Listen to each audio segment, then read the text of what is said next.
নমস্কার বন্ধুরা, কেমন আছেন সবাই? গৃহকোণ ফ্যামিলির তরফ থেকে সবাইকে স্বাগত জানাই। তো দেখুন, সকাল বাজে 9টা, উঠে পড়েছি আজকে একটু তাড়াতাড়ি, কারণ বাড়িতে বাবা আর ভাই আসতে চলেছে। তো দেখুন, আমার বাড়িতে যে সদস্যগুলোকে নিয়ে এসেছি না, এরা বেশি দিন হয়নি, 3টে ছোট্ট বাচ্চা দিয়েছে। তো খুবই ভালো লাগে এদেরকে সকালবেলা দেখার পর। তো আমারও স্নান হয়ে গেছে, আমি স্নান করে নিয়েছি। তো ভাই বাবা চলে এসছে, তো ওদের জন্য ভাবছি একটু চা করে নিই, সবাই মিলে একটু চা খাবো একসাথে আজকে। তো খুব ভালো লাগছে যেহেতু ওরা এসছে অনেক দিন পর। তো আমি চা করার জন্য সসপ্যান বসিয়ে দিই, আজকে লিকুইড দুধে করব ভাবছি, কারণ অন্য দিন না গুঁড়ো দুধ দিয়ে আমি চা করি, তো আজকে ভাবছি লিকুইড দুধ দিয়ে করব। তো বসিয়েও দিয়েছি।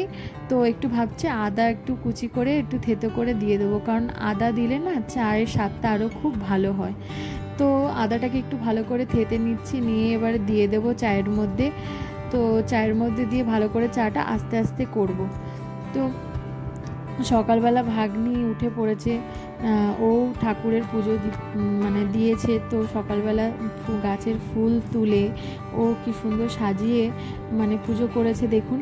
মানে এত ভালো লাগে, এত সুন্দর করে পুজোটা করে, খুবই ভালো লাগে। তো সকালবেলা যেহেতু টাইমটা হয়ে ওঠে না, কাজে ব্যস্ত থাকি, তো একদিক থেকে খুব ভালো কাজ করে যে ও সকালবেলার পুজোটাও সেরে নেয়।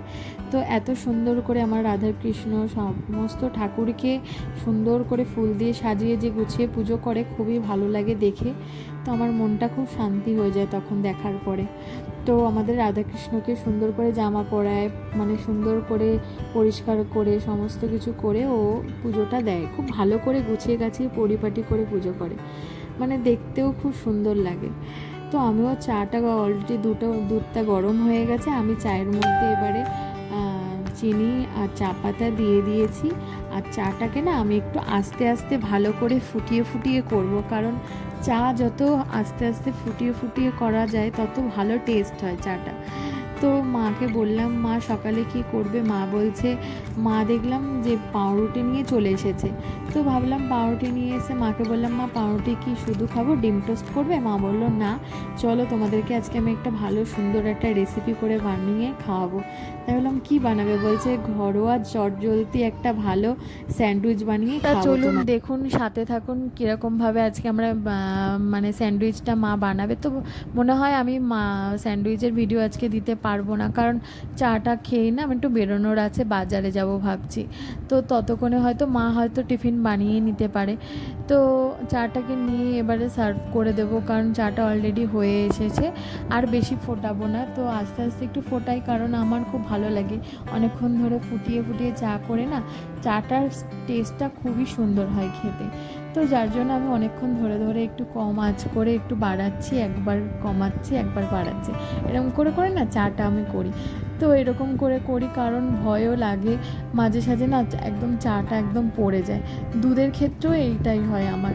তো যার জন্য সামনে দাঁড়িয়ে ধরে ধরে ভালো করে চাটাকে ফুটিয়ে এবারে ভালো করে একটু চাটাকে ভালো করে একটা বড় হাতা দিয়ে নেড়ে ভালো করে এরকম করে বারবার নাড়লে চায়ের টেস্টটা আরও দুর্দান্ত হয়।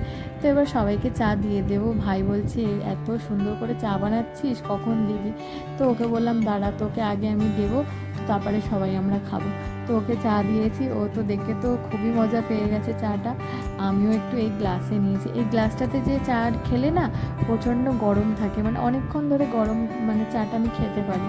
আর কাপে খেলে না মনে হয় যেন ঠান্ডা হয়ে গেছে কিছুক্ষণ খাওয়ার পরে। তা দেখুন, আমার মেয়ে, ওর মামা এসেছে যেহেতু, তো সকালবেলা থেকে ওর তো এত আনন্দ, মামার সঙ্গে তো খুব মজা করছে। মামাও প্রচণ্ড ওকে খুব ভালোবাসে, আর ও মামাকে প্রচণ্ড ভালোবাসে। সারা দিনটা ভাবছে যে কি করব, কোনটা করব, এটাই ভাবে ও মামা আসলে। তো মা বাড়িতে এসে দেখি মা অলরেডি খাবার বানাতে শুরুই করে দিয়েছে, যেটা মানে ইচ্ছা ছিল যে আপনাদের সামনে ভিডিওটা আনবো কেমনভাবে বানায়, তো দুঃখের বিষয় করতে পারলাম না। তো নেক্সট দিন এই রকম একটা রেসিপি আপনাদের সামনে নিয়ে আসবো। তো মা আমাকে বলল যে সবার জন্য রেডি করছি, আমি তো এটা রেডি করে নিয়েছি। তরকারিটা আলুর একটা তরকারি বানিয়েছে, সেটা ব্রেডটাকে ভালো করে একটু সেকে একটু বাটার লাগিয়ে তারপরে আলুর ওই পুরটা দিয়ে একটা পাউরুটি করে আরেকটা পাউরুটি দিয়ে তারপরে একটা স্যান্ডউইচ মতন বানিয়ে, ওটা খেতে কিন্তু দুর্দান্ত হয়েছে। মানে আমার দেখে মনে হচ্ছে, কিন্তু এখন আমি খাইনি, কিন্তু যতক্ষণ না খাচ্ছি বলতেও পারছি না কেমন হয়েছে। তো মা বলছে এটা খেয়ে বলো কেমন হয়েছে, যদি ভালো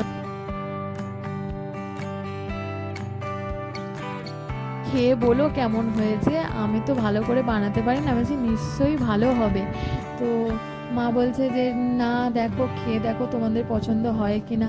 আজ দেখে তো মনে হচ্ছে খুবই ভালো হয়েছে। তো সবাইকে এবারে দিয়েই দেবো। টিফিন বানিয়ে নিয়েছে মা অলরেডি, সবাইকে এক এক করে দিয়ে দিয়েছে। এবারে আমি ভাবছি সবাইকে দিয়ে দিই, কারণ অনেকটা তো বেলা হয়েছে, এবার সবার খিদে পেয়ে গেছে যেহেতু। এবার মা আমাকে বলল আমি এগুলো বানিয়ে দিচ্ছি, তুমি এক এক করে সবাইকে দিয়ে দাও। তো আমি নিয়ে ভাইকে দিতে যাব। এবার আমার হাজব্যান্ডও উঠে গেছে, ওকেও চা দিয়ে দিয়েছে, চা খাওয়া হয়ে গেছে। ভাবছি ওকেও ব্রেকফাস্টটা দিয়ে দেবো একসঙ্গে, কারণ আমার ভাই না, ও আসলেই ওর জামাইবাবুর সঙ্গে সব সময় খেয়ে ব্রেকফাস্ট লাঞ্চ ডিনার সবটাই করার চেষ্টা করে। ও খুব প্রচণ্ড ওর জামাইবাবুকে ভালোবাসে, বলে জামাইবাবু না খেলে আমাকে দিবি না। তো জামাইবাবু যতক্ষণ না ওঠেনি ও ততক্ষণ আসছিল না, ডেকে ডেকে এখন ডেকে ডেকে আসলো।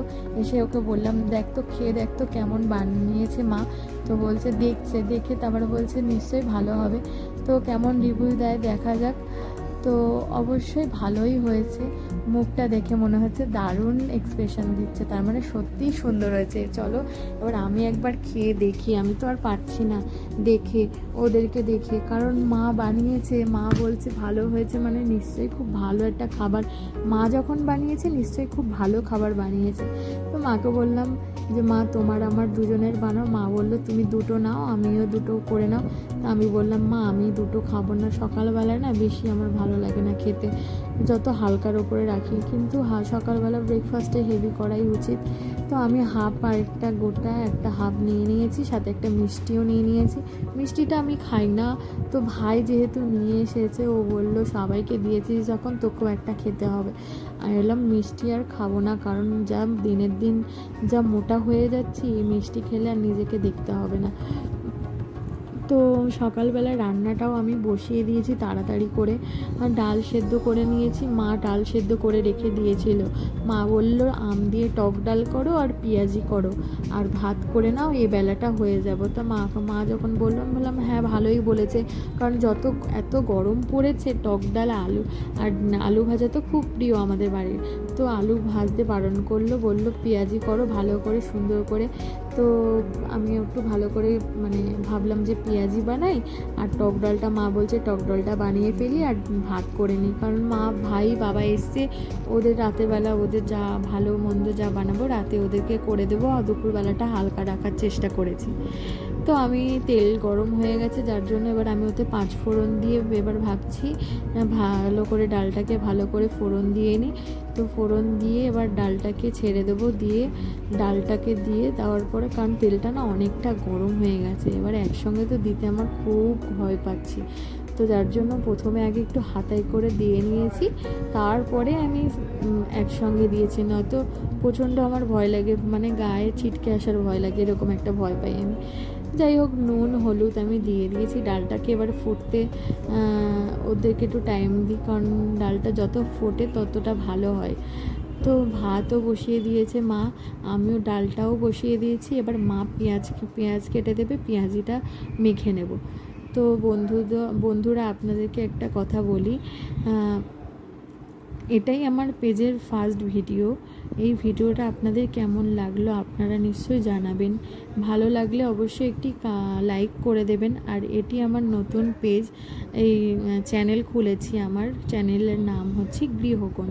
তো আমার চ্যানেলের যারা নতুন সদস্য তারা আমার চ্যানেলটিকে সাবস্ক্রাইব করে দেবেন, পাশে বেল আইকনটি প্রেস করে দেবেন, নেক্সট কোনো ভিডিও যাতে ছাড়লে আপনাদের কাছে তাড়াতাড়ি পৌঁছে যায়।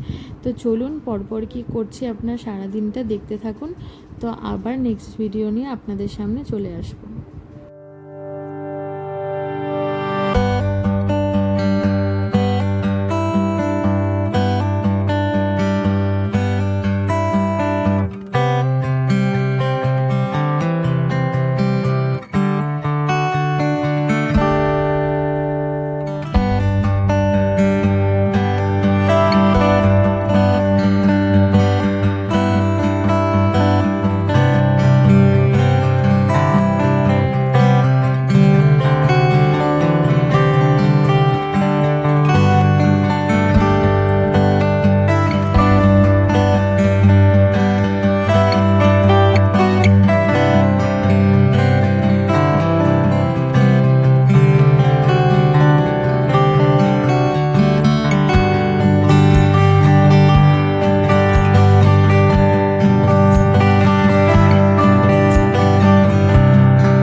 ভিডিওটা এখানেই শেষ করছি। আমার ভিডিওটা আপনাদের ভালো লাগলে অবশ্যই একটি লাইক করে দেবেন, আর আমার চ্যানেলের নতুন সদস্য হয়ে থাকলে অবশ্যই সাবস্ক্রাইব করে দেবেন চ্যানেলটিকে, পাশে থাকা বেল আইকনটি প্রেস করে দেবেন। চলুন দেখা হবে নেক্সট ভিডিওতে।